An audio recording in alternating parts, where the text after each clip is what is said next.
EU finance ministers will hold a video conference later this morning to approve €100 billion in loans to help tackle the economic crisis around COVID-19.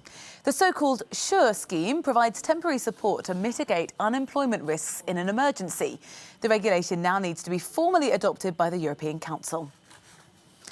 Our correspondent Shona Murray in Dublin has been following the story for us. Morning to you, Shona. Tell us a little bit more about how this SURE scheme will work and what it is that these EU ministers are proposing. Yeah, so as part of the economic fallout for COVID-19, it's estimated that around 10 million jobs will be lost during this time, heavily concentrated in certain areas like tourism, retail, cafes, restaurants, manufacturing. So, of course, the European Commission and the finance ministers and the member states agreed on this SURE programme. It's one of three measures that they agreed last month during the Council meeting and the Eurogroup meetings. And essentially, it's €100 billion for member states to access. It's to mitigate against the risks of unemployment during this time.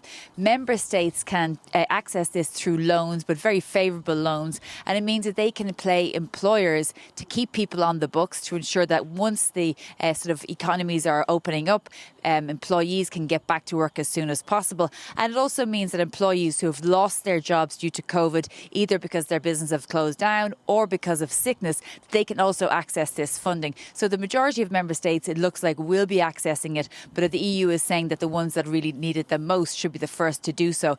It's a temporary scheme. It's supposed to wind up at the end of next year, but of course it can be extended because we don't know how long this COVID-19 pandemic is going to be with us. But anyway, it has to be formally adopted, as you said, by the member states, but it was agreed last week by EU ambassadors, and today finance ministers are working through the technical elements of it so we can be ready to go within the next coming weeks. Rosie. Shona, thank you very much.